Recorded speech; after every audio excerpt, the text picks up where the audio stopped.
Parshas Terumah has 96 verses and 3 mitzvos, and it has a very different vibe from any other Parsha that we've seen thus far. Essentially, the entire Parsha is dealing with the directive of God to build the Mishkan, to build the Tabernacle, and most of its vessels. There is no other narrative in the Parsha, and essentially reads like an architectural blueprint of the temple. You know, the size of the walls, and the fabric used for the curtains, and the material used for the vessels, and the dimensions. And it's much harder to try to understand what the lessons are. And the Parsha begins, Hashem tells Moshe, go to the Jewish people and go on a fundraising mission to raise the materials needed for the Mishkan, for the Tabernacle. Rashi points out that the fundraising was needed for 3 different pools. The first one is the pool that was selected from everyone, which is silver for the sockets at the base of the beams that are going to be upholding the walls of the tabernacle. And then there's also a separate fundraising drive to collect funds for sacrifices done for the public. And those 2 first fundraising drives were universal. Everyone had to give the same amount. And finally, there was the fundraising drive for the actual materials and vessels of the tabernacle that everyone was able to give whatever they decided if they wanted, and that was up to their prerogative. But it is interesting to point out that the Parsha begins with the fundraising drive, but doesn't identify why we're fundraising for. First there's the fundraising, and soon you'll find out why. So what do we need to raise? Gold, silver, copper, various kinds of wool, turquoise wool, purple wool, scarlet, linen and goat hair, red-dyed ram skins, tachash skins. Rashi tells us that tachash is an animal that went extinct. We don't know what it is anymore, but it had multiple colors in its skin, certain kinds of cedar wood, oil, various spices, and various precious stones that were used for the vestments, for the garments of the high priest. And in fact, that's not going to be discussed in detail in this week's Parsha. That's going to be the main subject of next week's Parsha. So a few things to point out here. First of all, Rashi says, where did they get wood? Or after all, they're right now in a desert. They're in the wilderness. There's no forest. There's no trees, at least not enough that you could have this particular kind of wood. So what's the origin of this wood? Rashi tells us something very interesting. He quotes the Midrash. The Midrash says that Jacob prophetically foresaw that in the future the Jewish people are going to build a tabernacle in the desert. And therefore, when he came to Egypt initially, all the way back in Genesis, he brought with him some cedar wood and he planted them. And over the course of hundreds of years, the Jewish people are in Egypt. They're maintaining a supply of cedar wood because they know in the future they're going to build a tabernacle when they leave. And Jacob instructed his children to maintain that, to perpetuate that. And eventually when the people left, they took with them lots of wood, and that was the wood that was used to build the tabernacle. I think this is really interesting. You know, Jacob is someone who's coming to Egypt way before the enslavement. It took many years for the Jewish people, once they were in Egypt, for all the sons of Jacob to die and the enslavement to begin. But he's already planning not only the Exodus, but what happens after the Exodus and after God says, I'm going to make for them a tabernacle. And the commentaries point out that there's an amazing psychological comfort for the Jewish people. You know, they're for years, for decades, they're enslaved. And they're tormented and they're persecuted and they're oppressed in every way. And every once in a while they see the wood. And maybe that kind of jiggers this image of salvation, of redemption, of God saving them and actually instructing them to build a tabernacle to be close to them. It might have provided a modicum of relief for them in their time of pain. Now, what's the point of having all these materials? So verse 8, very famous verse, they shall make for me a sanctuary so that I may dwell among them. What are we going to use these materials for? To construct, to build the sanctuary, the Mishkan, the tabernacle, so that I may dwell among them. This is a very powerful verse. The objective of this entire edifice is so that God may dwell amongst us. And all we need to do, verse 9, like everything that I shall show you, the form of the tabernacle, the form of all its vessels, so shall you do. God is telling Moshe, and by extension the Jewish people, I'm promising if you do exactly as I tell you, you build a sanctuary as I'm about to delineate, as I'm about to describe, as I'm about to outline, you do that, I will dwell amongst you. You have to just follow the instructions to a T. Some of the commentaries compare this to medicine. If you have an expert doctor and they are able to diagnose a very complicated disease, and they're able to also offer a prescription of precise details of how the person can heal themselves. Similarly, the commentaries explain this is it. God says the goal, the objective is so that I may dwell amongst you. How do you do it? How do you accomplish that? You follow everything that I command. The rest of this week's Parsha and the rest of next week's Parsha are all dedicated to the precise instructions that God initially tells them. You follow these orders, and the result of God dwelling amongst us will be achieved. Now, it's not only this week's Parsha and next week's Parsha that talk about the tabernacle. The last two Parshas in the book of Exodus, for a total of 4, also detail the implementation. So this is the instruction, and then we have the implementation of the building of the tabernacle. And it's been pointed out that if you go to the beginning of the Torah, chapter 1 of Genesis, we have the description of creation of the world. And what does the Torah give us? It gives us 31 verses. And here, for the construction of the tabernacle, we have 4 entire parshios, hundreds upon hundreds of verses. It's almost as if we could say that the Torah deemed this construction more important than the creation of the world as detailed in Genesis. And our sages tell us that truthfully, what is being constructed here is a new world. God revealed himself in creation by his handiwork, by creating the heavens and creating the earth. And the ultimate goal of Torah and the goal of humanity and the goal of existence is that we recognize God. We can recognize God via Genesis because we look at the world that he made and we kind of find his handprint, so to speak, on the world, and we can extrapolate from that his existence. And that's the benefit of Genesis. But in the tabernacle, God dwelled amongst us. And therefore, what we're describing here is a much greater level of revelation where it's not God hidden behind the veneer of Genesis. God is amongst us, and it's present, and it's undeniable, and it was a bastion, a wellspring of faith for all those people who were able to go into the temple, into the tabernacle. And therefore, the Torah is going to detail with extreme precision and elaborate upon it very comprehensively, because this is the next layer in revelation and the next step in the development of the world and in its achievement in its results.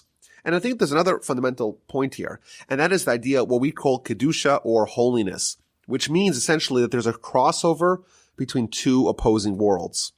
We believe, like many other religions do, and many other faith systems do, that there's two distinct worlds. There's the physical world, and then there's the spiritual world, or more precisely, the spiritual worlds. And these are not only not fused together, initially at least, but they're actually opposing. However, the idea of holiness is that there could be a crossover, there could be touch points between these two worlds. That's what holiness means. And in fact, it works both ways.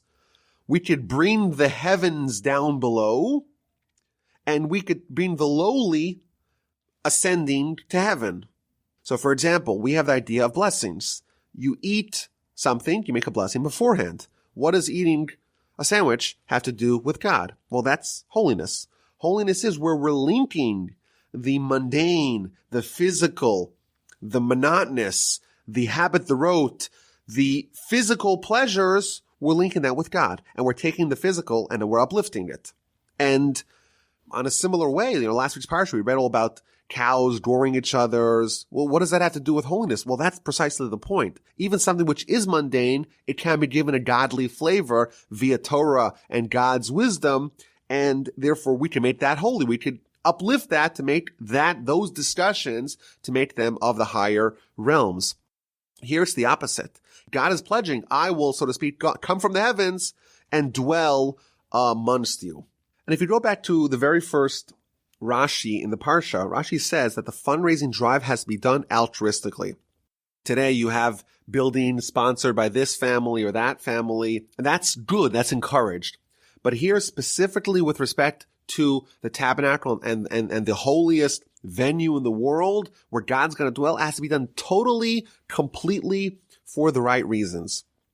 Normally, there's a certain process. There's a way we transition to greatness. Here, something else is happening. We're not scaling upwards. God's Shekhinah, God's divine presence is descending towards us, and that process cannot have with it any scintilla of us doing things for our own benefit, because then we're probably not going to be able to evoke that divine presence amongst us. Now, importantly, we're going to talk, of course, more about this in the book of Leviticus, but in the actual temple itself, there's all kinds of sacrifices. And there's animal sacrifices, and there's flower sacrifices, and there's other sacrificial activities. And we're going to discuss those, of course, later on. And in fact, we already have precedent to that. Noah brought sacrifices, Abraham brought sacrifices, etc. But specifically here, we're talking about the venue, this location in which all the activities are going to happen. And it's placed right over here. You know, we had the Exodus, and we had the splitting of the sea, and we had, of course, Sinai. And right afterwards, we have the laws, and go back to Sinai. That was last week's Parsha. And here we start talking about this venue, this Mishkan, this tabernacle. So what is the idea behind the tabernacle? And specifically, why now? Why is it given to us almost interlinked, immediately following sequentially the Torah being given at Sinai? What is the connection? What is the continuation? What is the continuum that we find with the Mishkan being instructed to us immediately after? So this is a subject of discussion amongst almost all the commentaries. I want to offer a selection of ideas to understand this. So most of the commentaries talk about the idea of a certain relationship being formed at the Exodus and at Sinai. And here, the permanent dwelling for God amongst us is a continuation of that relationship. So God spoke to us face to face. He gave us the 10 Commandments. He gave us a variety of mitzvos already. And we're, so to speak, changing who we are. We're making a covenant with God. And God's making pledges back to us. If we listen to His word and we hearken His voice and we obey His mitzvos, He'll love us, He'll take care of us, He'll guard us, He'll send the angel in front of us, He will be a treasured people, will be a holy nation, will be a kingdom of priests. There's this bilateral relationship. We're making commitments, we're making pledges, God is returning. Here we have this point of unity where God commands us to build this edifice that will be a place in which this relationship will be most epitomized. And the Ramban goes on to explain that the Mishkan essentially was a portable Sinai. At Sinai, he points out, there were two ideas present. A, the presence of God at Sinai, and B, the prophecy. And both of those elements are found in the tabernacle. In the tabernacle, people would go there and the presence of God would be palpable and present to all. In addition, Moses, for the duration of the Torah, Moses is prophesying. Where's the prophecy occurring? It's occurring specifically in what's called the Ohel Moed, which means the tent of meeting, but that's just another name for the Mishkan. And therefore, the prophecy that was given to the Jewish people at large, but specifically to Moshe at Sinai, that continued via the Mishkan post facto for the rest of the 40 years of Jewish people's time in the wilderness and the rest of the story of the Torah. So this is the idea. The Ramban says that the Mishkan is the portable Sinai. It's the continuation of Sinai and the relationships created at Sinai. There's a very famous midrash here that gives an amazing illustration, similar kind of idea to the Ramban. He says an analogy, a parable of a king who had one daughter that was so beloved to him. And eventually the time came for the daughter to get married. And one of the other kings, a prince, someone worthy of such a marriage, came and he married her. And after the festivities were over, that prince, that new son-in-law of the king, wanted to go back to his land and take his wife with him. And the father, the king, said, well, the daughter that I gave you, she's the only one that I have in the world. And I cannot depart from it. But I can tell you to not take your wife. She's your wife after all. Rather, do me this favor. When you go back to your palace, make a small room for me so I could live together with you. Why? Because I cannot abandon my daughter. Similarly, says the Midrash, the Almighty told the Jewish people, I gave you the Torah. I cannot depart from it. The Torah is like my only daughter. I can't depart from it, but I cannot tell you not to take it. And therefore, wherever you go, wherever you travel, have a small house, have a small room where I could live. And that's what it says in our verse. Make for me a mikdash, make for me a portable place, a guest room where I could be with you. Fantastic idea. The Holy Torah that we have, it's like the only daughter of God. And God says that on one hand, it's ours, he gave it to us. On the other hand, he cannot depart it. And therefore, specifically after Sinai, we got the Torah, we got the Almighty, so to speak, proverbial only daughter. He can't depart from it, and therefore he tells us, build me the Mishkan so that I could always be together with you. And I think, of course, there's a few ways we could interpret this.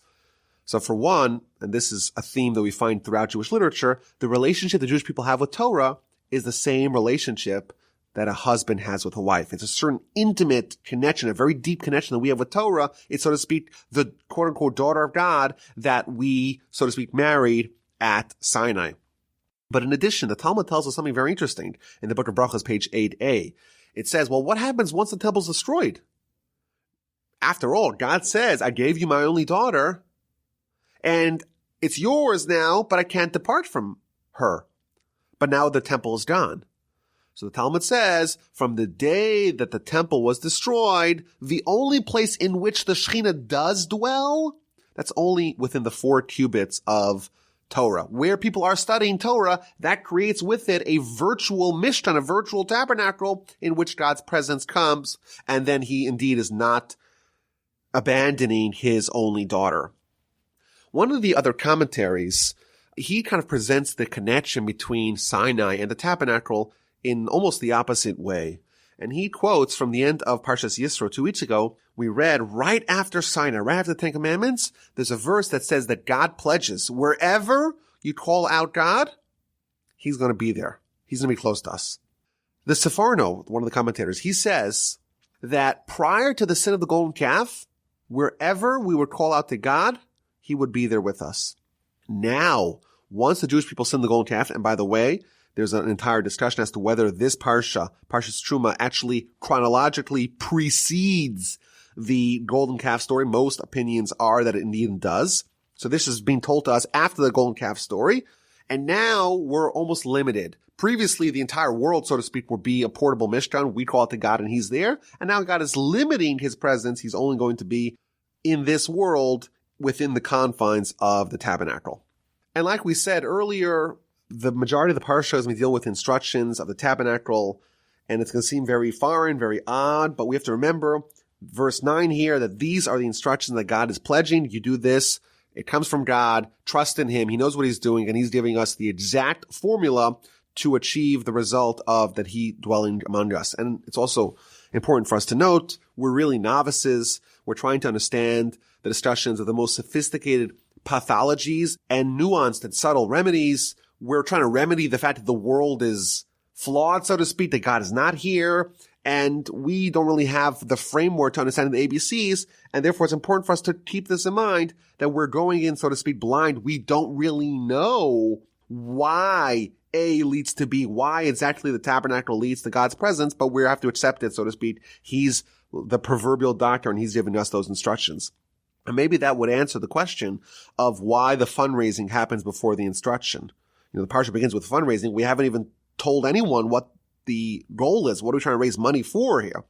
And it kind of fits into this idea. God wants us to trust him, and we have to give, so to speak, even before we know what he wants to use it for, because that's the essence of what's happening here. He's telling us this is what we need, and we have to trust him, and we're almost going in blindly. Okay, so verse 10, we start talking about the actual vessels in the tabernacle. It's important to note that we haven't yet actually built the facility. We haven't discussed about building the facility, and we're talking already with the ark, which is going to be included in the facility. So first of all, if you have a museum, first you build the building and then you put in the displays.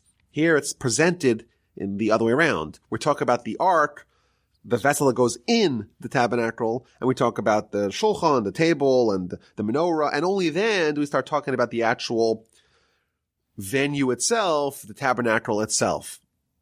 And the commentaries explain that in actuality, what was built first, more logically, was the actual building itself, and then the ark, and then everything else that went inside of it.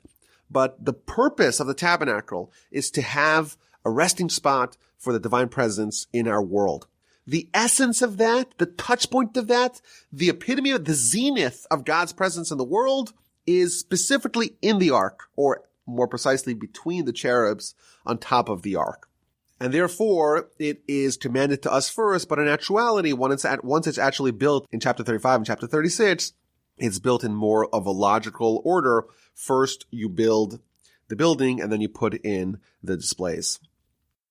So what's the nature of the ark? You make it out of wood, and it has 2.5 cubits its length. So a cubit is an important dimension to know. A cubit is an amma. It's the length of an elbow to the end of the fingertips. It's a discussion exactly how big it is. Is it 18 inches? Is it 23 inches? But this is the size, the measurement that is used here in the description of the building of the tabernacle. It's an amma, or a cubit, and that's roughly the length. So the ark is made out of wood, 2.5 cubits its length, a cubit and a half its width, and a cubit and a half its height. So it's made out of wood, but we find out in the next verse that you cover with pure gold. From within and from without you cover it. And you should make a gold crown around it. So what does this actually look like? So we find out from Rashi and others that in actuality there was 3 different boxes, 2 of gold and 1 of wood. And on the bottom you put the gold, and then in between you put the wood, and then covering the wood you have the gold. Thus, in actuality, you don't actually see any of the wood because it's covered on bottom and on top by other boxes made of gold. And it's surrounded by a crown. And Rashi already points out that there's a certain symbolism here, that there's something called the crown of Torah. And as we shall read a little bit later on, the ark is going to symbolize Torah and Torah greatness. And in fact, the Torah scholar himself. And therefore, a lot of the symbolism, a lot of the meaning behind what at least we're supposed to take out of the ark is related to that. And we'll talk more about that in a little bit. Now, on the sides of the ark, you have gold rings. And in the gold rings, you put the poles, the staves of wood that are plated in gold. And they're stuck into the ring. So these are the poles ostensibly used to carry the ark, one on each side. So you have 4 rings, and in each set of 2 rings, you have 1 pole. And those poles can never be taken out of the ark, so you can never remove them and have the ark just as a box without the holes. And on top of it, you have the cover with the cherubs. And the Torah points out that these are all hewn from a single block of gold. You have one huge block of gold, and you take a hammer and a chisel, and you hew out of that the images, these golden angel-like winged children, one male and one female. You hew them out of that block of gold, and that's going to comprise the cover on top of the ark.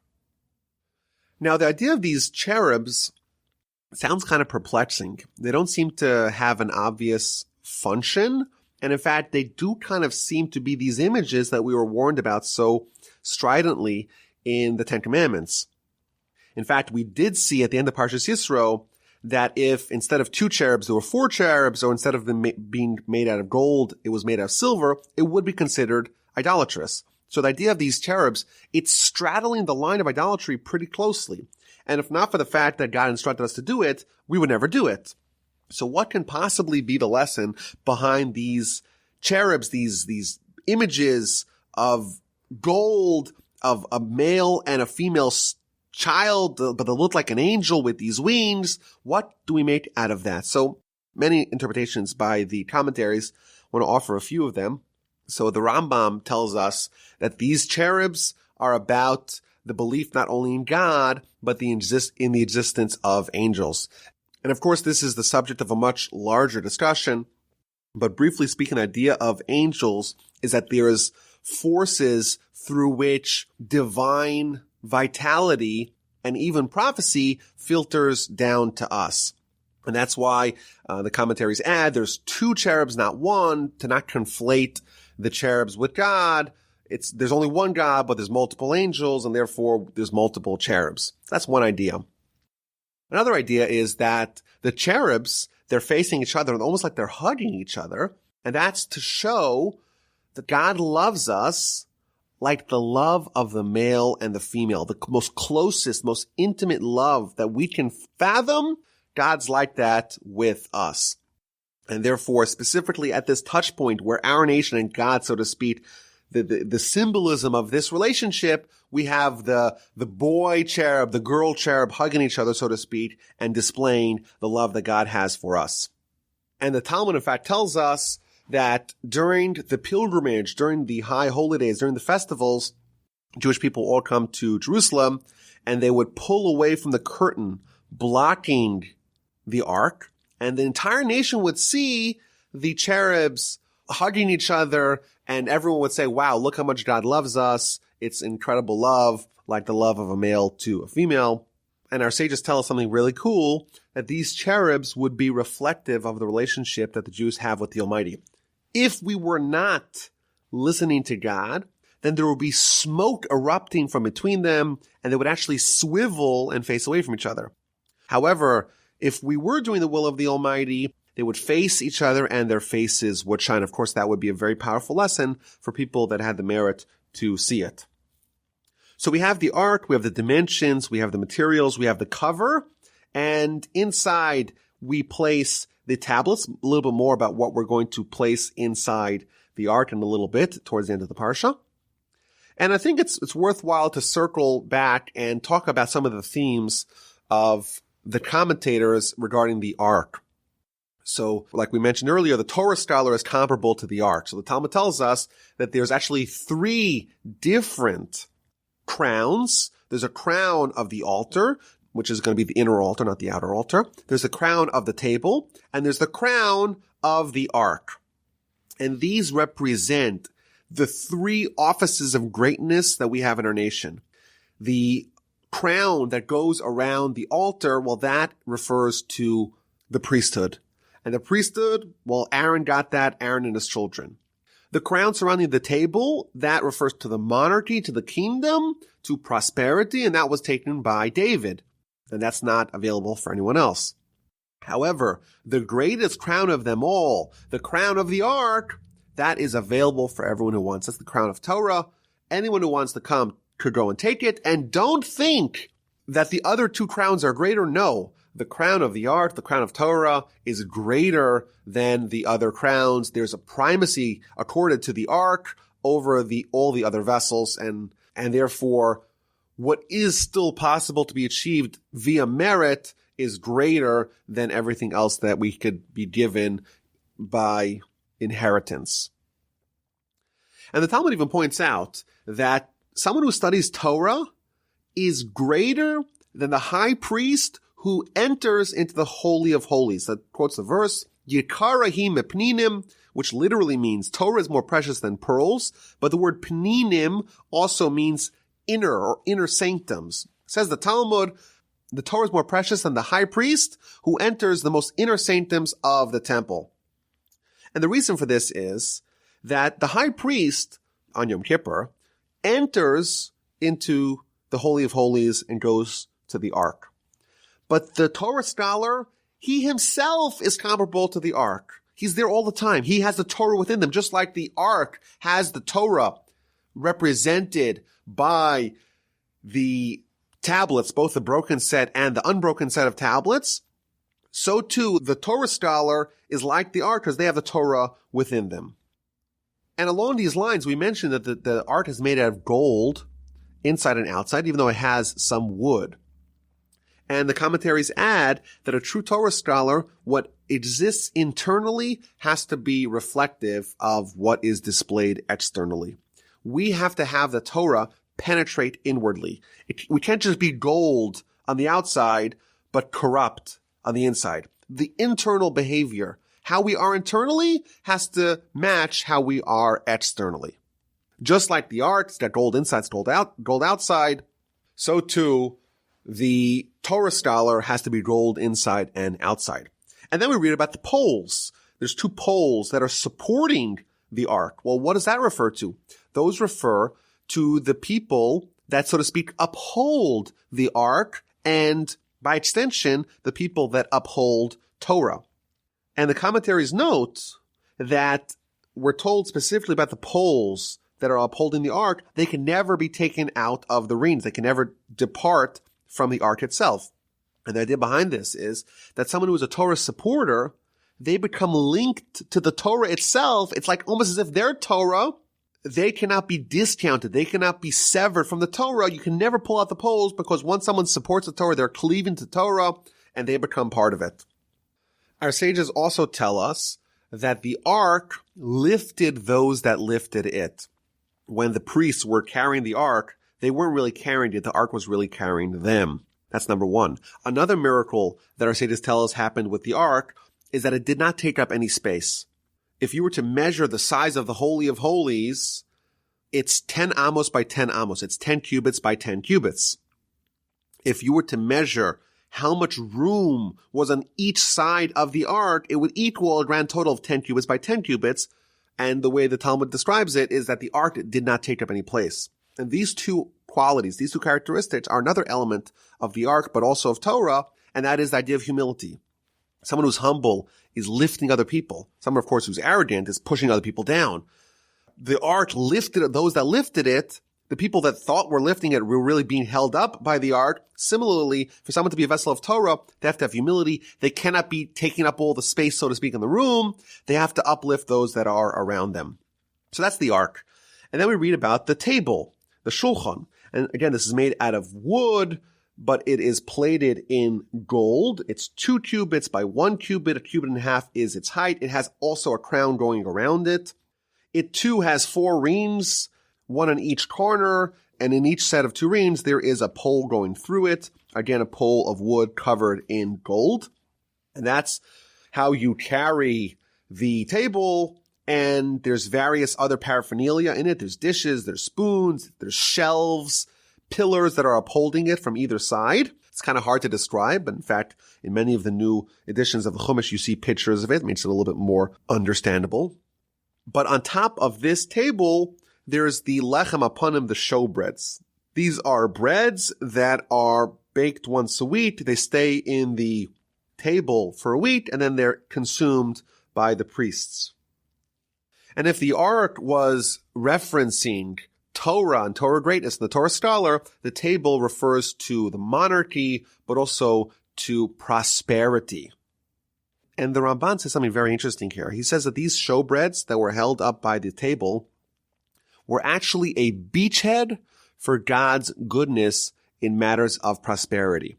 And he says a very deep point. He says that God no longer creates something out of nothing ex nihilo.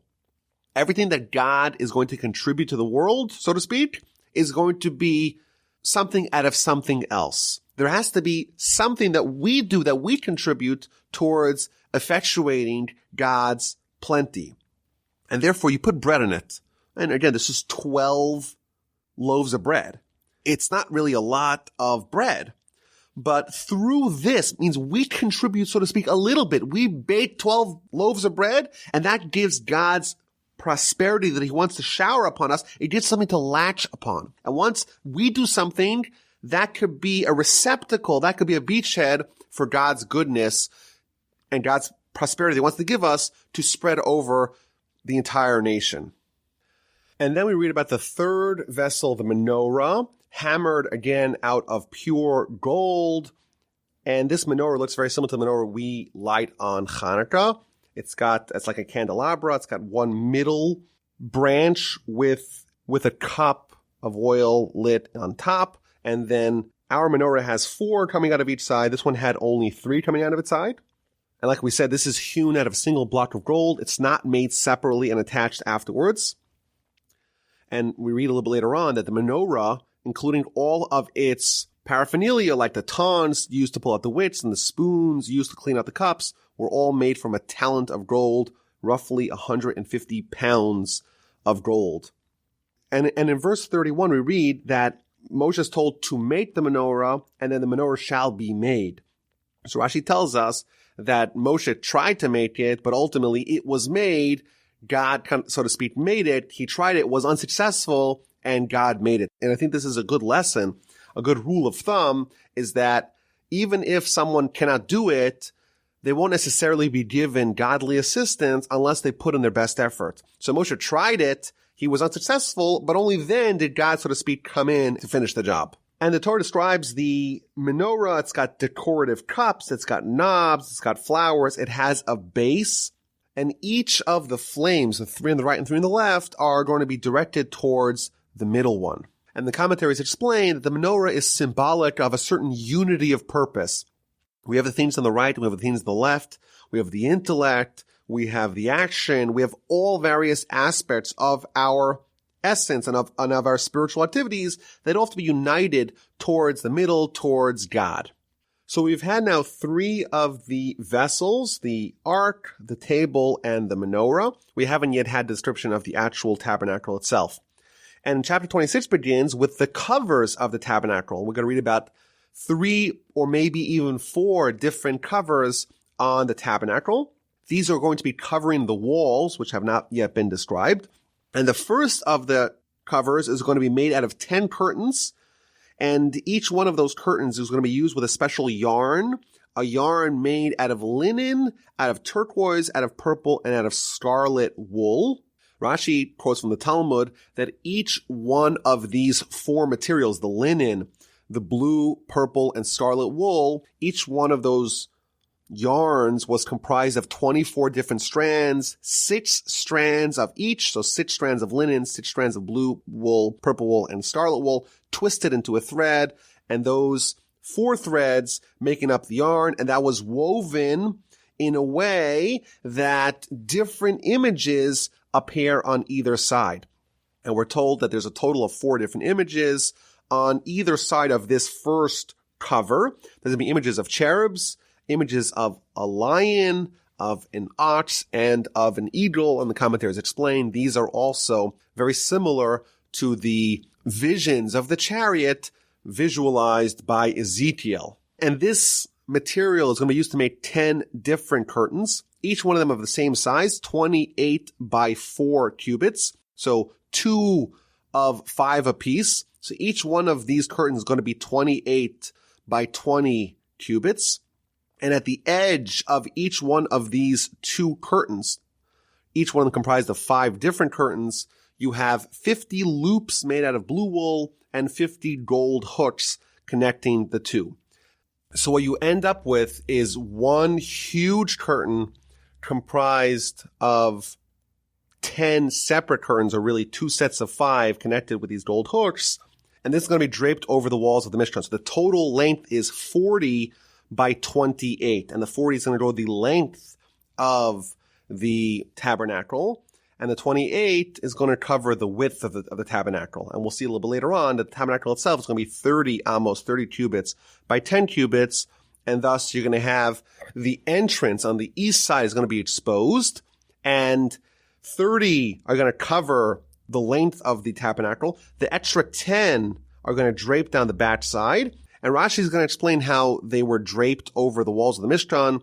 It's going to leave 2 amos exposed on the bottom, 2 cubits exposed on the bottom, which are going to be the silver sockets. It's a little complicated to figure out exactly how this works out, but I advise everyone to take a look at some of the pictures to make it a little bit more understandable.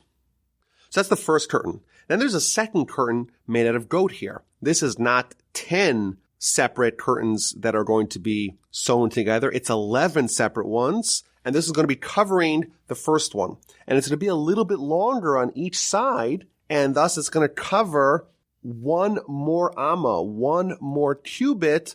And it's going to leave only the silver sockets at the bottom of the beams exposed. So you're going to have beams making a wall, the walls of the tabernacle, and you're going to have covered over, draped over it, the roof, so to speak, and covering the sides of the beams are going to be these 2 curtains. First, the curtain made out of wool, 3 kinds of wool and linen, and then the second curtain of goat hair. Now, the first curtain is going to be really 2 meta curtains of 5 apiece, and the second one is going to be 1 of 6 and 1 of 5, and it's going to also drape over the entrance by 2 amos. It's going to be 44 amos long instead of 40. So that there are 2 extra going to cover the back, covering the entirety of the western wall. And the 2 in the front are going to be extra, and they're going to be draping down the entrance. And Rashi explains this is going to cover the tabernacle a little bit like a bride. Now, it is interesting that you have the more beautiful one of the curtains is going to be covered over by the goat hair one, the one that's a little bit less beautiful. Why? So Rashi tells us there's a very valuable lesson for us, and that is that we need to conceal the things that are beautiful, or at least to be careful with the things that are beautiful. This is a good lesson. If you have something very beautiful, you cover it up. You have the most beautiful curtain, the most beautiful cover, you cover it up with the one that's a little bit less beautiful to preserve, so to speak, the more beautiful one. And finally, we read about the next curtain or curtains, and that is a third curtain which does not drape over the walls. Rather, it covers just the top, just the roof of the tabernacle. So it's just 30 cubits by 10 cubits. And that is made either of a combination of red dyed ram skins and tachash skins. Alternatively, Rashi brings a second opinion, and that is that there were 2 separate ones for a total of 4 covers, one of red dyed ram skins and one of tachash skins. Next, we read about the actual walls of the tabernacle. And this is going to be, again, made out of wood, the same wood that was preserved by Jacob. And these are going to be held up vertically.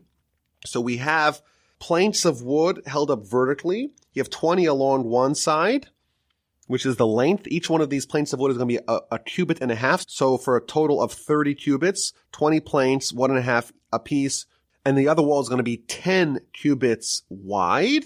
And the way these things are held together is that on the bottom of the planks of the beams, you have protruding tenons. You have these pieces of wood that are sticking out like 2 fingers, and it's going to be held on the bottom with a socket made out of silver. On top, you're going to have each neighboring plank of wood is going to be held together with square rings to bind the 2 beams together. And the commentaries note that these walls are vertical, they're not horizontal. So some of the commentaries explain that that's the essence, essentially, of the tabernacle. It's creating a horizontal relationship. It's creating a bind between the heaven and the earth, man and God. Alternatively, the Talmud tells us that when it says that they're omdim, that they stand, it's another way of saying that they lasted. These wooden beams actually lasted for thousands of years, and they didn't rot, as you may expect, over the course of the centuries. And it's been suggested that after all, these cedar woods were planted by Jacob, they were fused with a certain special eternal power and holiness that would not atrophy. So we have the vertical beams held in place on the bottom with silver sockets, and on top connected to the neighboring beams with square rings. It's also held in place by bars. There's going to be 5 bars running horizontally on the outside of these beams. So if you were inside the Mishkan, if you're inside the tabernacle, you wouldn't see any bars, but only if you're outside. There's going to be rings held up on the side of the beams, and through the rings there's going to be poles. And there's going to be 5 on each side. 2 on the top and 2 on the bottom, meeting halfway. And there's going to be one, the Bria Chatichon, the internal one that's going to be threading a hole cut in the middle of the beams. And the Talmud in the book of Shabbos, page 98b, tells us that this was really a miracle, that this one internal pole actually went from end to end. So it went down one direction, it turned the corner, so to speak, and went through the other direction, and then made another right turn towards the end. So the entire 30 amos on one side, 10 on the other side, and 30 amos on the other side, it was all threaded by the same pole, turning corners. Pretty cool. And the chapter ends with the 2 partitions that are also made in the tabernacle. You have one partition separating the Holy of Holies from the Holy. So like we said, there's 30 amos by 10 amos, 30 cubits by 10 cubits. The last 10 by 10 is going to be the Holy of Holies, in which we're going to have the Ark. And that's separated from the other 20 by 10, which by a parochas, by a partition. So we're told to make a partition of turquoise, purple, and scarlet wool, and again with linen. So this is the same material used to make that lower cover on top of the tabernacle. And that is held up in place by 4 pillars of wood, plated with gold and with hooks of silver upholding the curtain.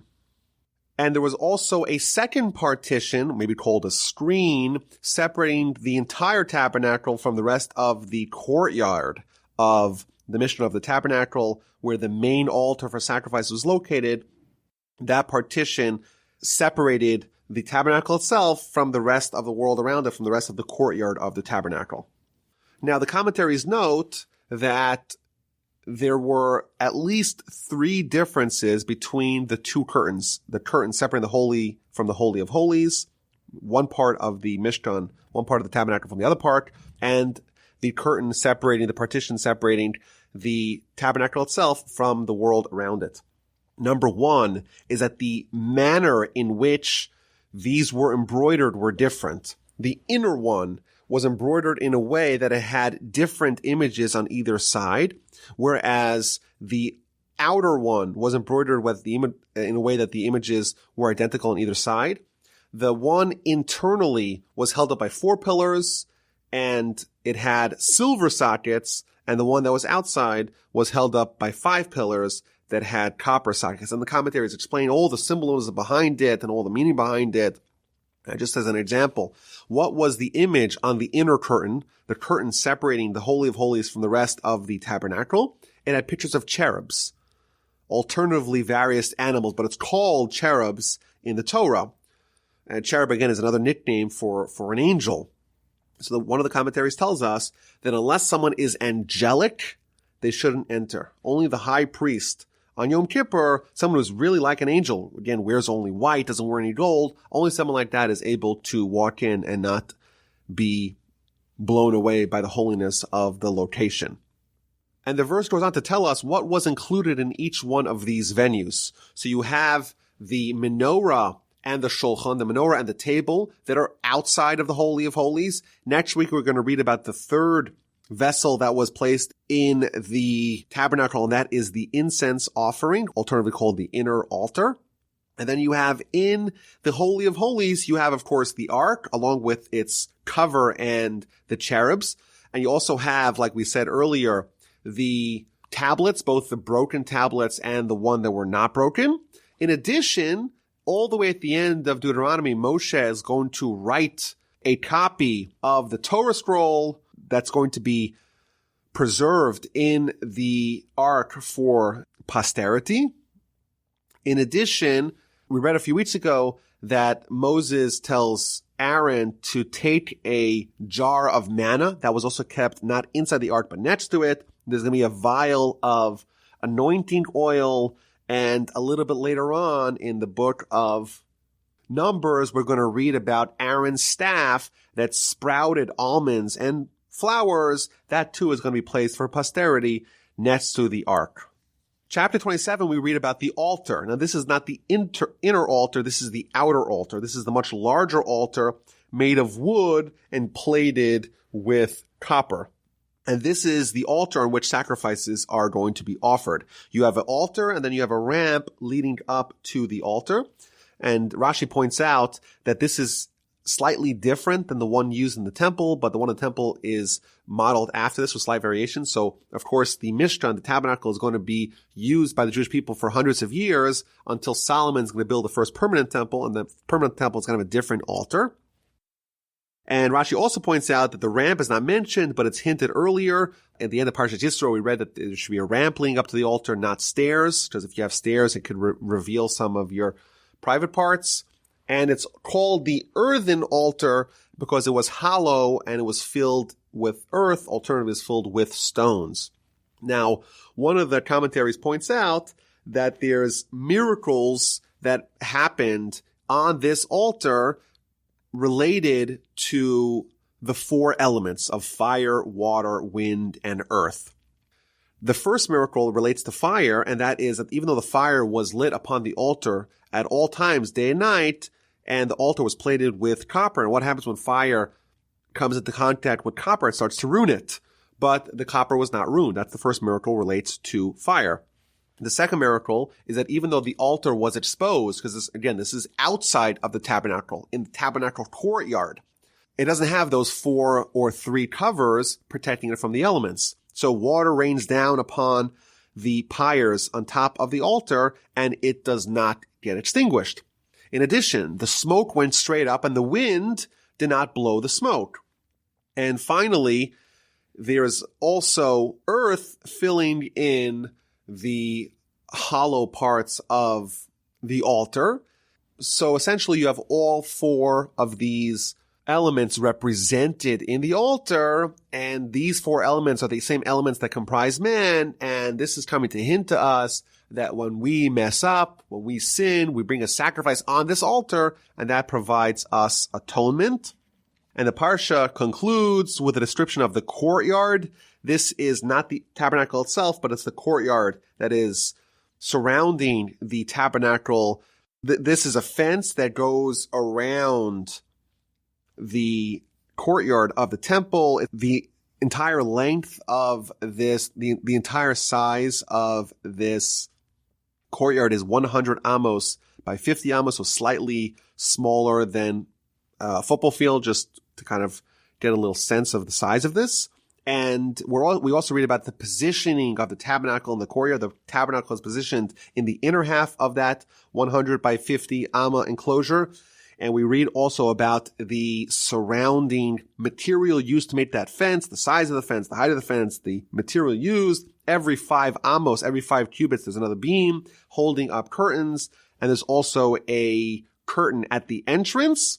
And thus concludes our Parsha. We read about the tabernacle, and kind of reviewing backwards, you have the courtyard, and then you have the altar that goes outside of the Mishkan, which is in the courtyard, outside the tabernacle, which is in the courtyard, the walls of the tabernacle, the materials used to hold up those walls, vertical beams, horizontal poles, sockets on bottom, rings on top, the vessels inside the tabernacle, the partition separating the various parts of the tabernacle, and the covers on top of it. In next week's Parsha, we're going to move on to another element of the tabernacle, and that is the garments and the vestments of the high priest, and some more of the vessels in the tabernacle itself.